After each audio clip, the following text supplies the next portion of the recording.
The lights flickered 3 times before going out completely. I remember that clearly, 3 rapid pulses, like a warning. When they came back on, everything looked the same, but something felt wrong. The morning sunlight streaming through my kitchen window seemed somehow distant, as if I was watching it through water. I reached for my coffee mug, and my hand passed right through it. I tried again, thinking I must have misjudged the distance. Again, my fingers slipped through the ceramic like it was made of smoke. My heart began to pound as I attempted to touch the counter, the refrigerator, the wall. Nothing.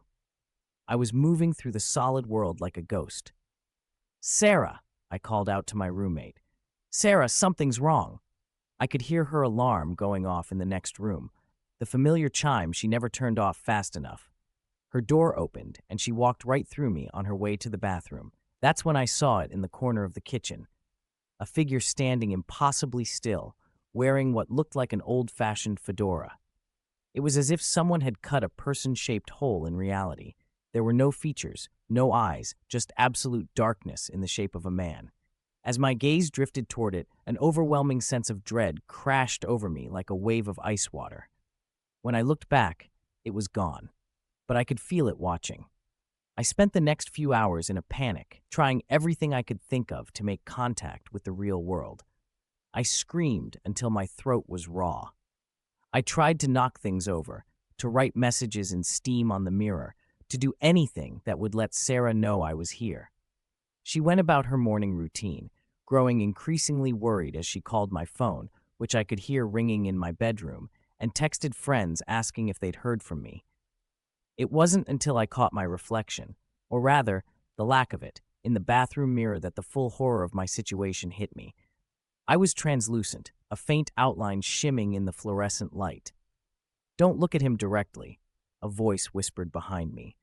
I spun around to find another transparent figure, an elderly man, trembling in the hallway. "If you look at him directly, he'll know you can see him, and then he'll come for you." "Who? The man in the hat?" I asked. The old man nodded.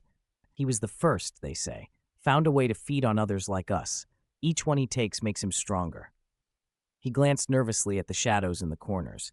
"He keeps us here, hunts us, absorbs us." "How long have you been here?" "Time moves differently here. Could be days, could be years." He shuddered. "You're new. He'll be hunting you soon. Fresh essence is what he craves most." A cold sensation crept up my spine, and the old man's eyes widened. "He's coming. Stay in the light. Stay near the living. And whatever you do, don't." His voice cut off as the shadows in the hallway began to stretch and distort, reaching toward us like fingers. The old man vanished, leaving me alone as the temperature plummeted.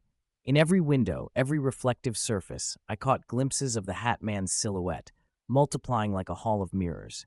He moved with an unnatural smoothness, gliding rather than walking, his featureless head turning to track my movement. I ran. Over the next few hours, I learned the rules of survival. The Hat Man was strongest in darkness, so I stayed in well-lit areas. He could melt into shadows and reform anywhere, but he couldn't move as freely in crowds of the living. Their energy, their warmth, seemed to repel him. I found myself in the mall, surrounded by shoppers who walked through me like I was smoke. That's where I met Gloria, another shadow person who'd been here longer. She taught me more about our prison and its jailer. "He was human once," she explained as we huddled near a skylight. "Found himself here like us, but instead of trying to escape, he embraced it, learned to feed on others. Each one he takes makes him stronger, lets him control more of this place." "Is there no way out?" Gloria hesitated. "Power surges, like the one that brought you here. They create temporary bridges, but—" She looked around nervously. "He knows when someone's trying to leave, gets aggressive, and you have to have someone on the other side thinking about you, calling you back." I thought of Sarah, who would surely be worried sick by now. Maybe that was enough, but I was running out of time. Like all the others, my form was beginning to distort, becoming more transparent with each passing hour. Gloria helped me track the mall's electrical systems, waiting for signs of an approaching surge. The Hat Man's presence grew stronger as he sensed our intentions, the shadows around us writhing with anticipation. When the surge came, it was almost too perfect, the exact spot where I'd crossed over, Sarah there with police filing a missing persons report, the lights beginning to flicker. But as I moved toward the threshold, the temperature dropped dramatically.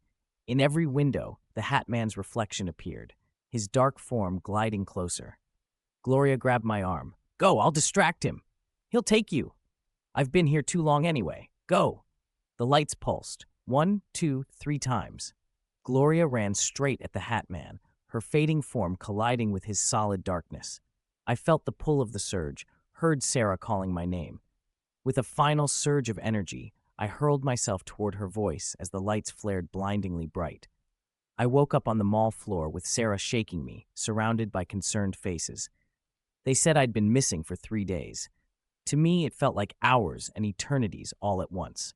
Sometimes in mirrors and windows, I catch glimpses of the Hat Man watching. And I know he's waiting for the lights to flicker 3 times again. But I also see Gloria occasionally, a faint shadow in bright places, moving just quickly enough to stay ahead of the darkness. In those moments, I stand in the sunlight for as long as I can, hoping its warmth reaches her, wherever she is in the space between seconds. After all, she's the reason I cast a shadow again.